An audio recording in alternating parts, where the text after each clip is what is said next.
Depuis son apparition au Festival de Cannes 2022, où elle était venue présenter son film Salam, Diams n'en finit plus de faire couler de l'encre. L'ex-rappeuse convertie à l'islam avait disparu des radars en 2012, après avoir sorti son autobiographie et annoncé dans la foulée sa retraite dans 7 à 8 sur TF1.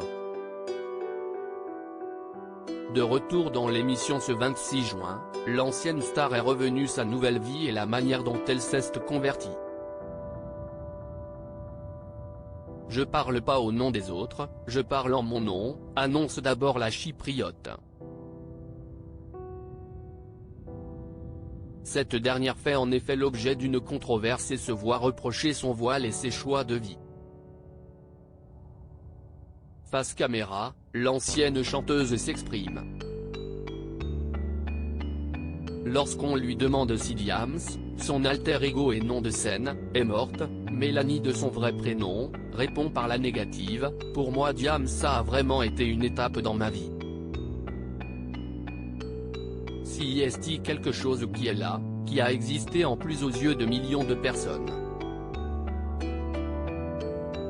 explique la jeune femme, qui préfère dire qu'elle est redevenue elle-même. Un éveil survenu après sa tentative de suicide. Sortie d'une grande dépression, un labyrinthe, un vide intérieur, Diams a une révélation lorsqu'un jour, alors qu'elle se trouve avec la chanteuse Vita, elle accompagne une amie nommée Soussou dans sa prière. J'ai le front posé au sol et à ce moment-là je suis convaincue que je suis à l'endroit où je dois être pour pouvoir parler à mon Seigneur, se souvient-elle. Émue, elle dit s'être sentie écoutée.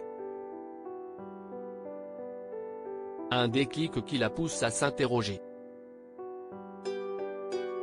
10 jours plus tard, Mélanie, alias Diams, emmène le Coran dans ses bagages à l'île Maurice. Je pense juste à parler à Dieu, souligne celle qui a été élevée dans le christianisme.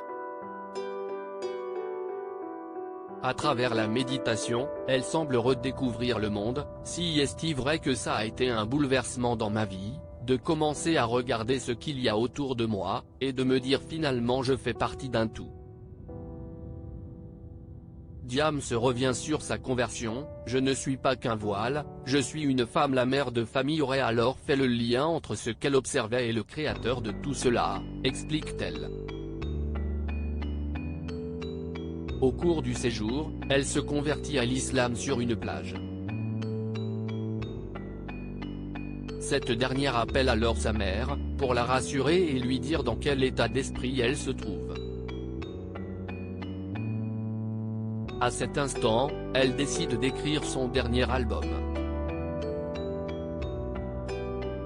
La foi aura donné un nouveau sens à sa vie, être un croyant si est prendre conscience de la valeur de cette vie.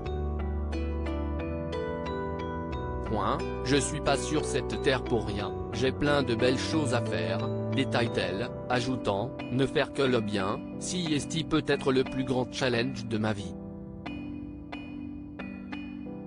Quant au voile, Mélanie tient à clarifier les choses, on en a fait l'axe central de ma vie, alors que l'axe central de ma vie c'était d'avoir la foi. L'endoctrinement de son mari ?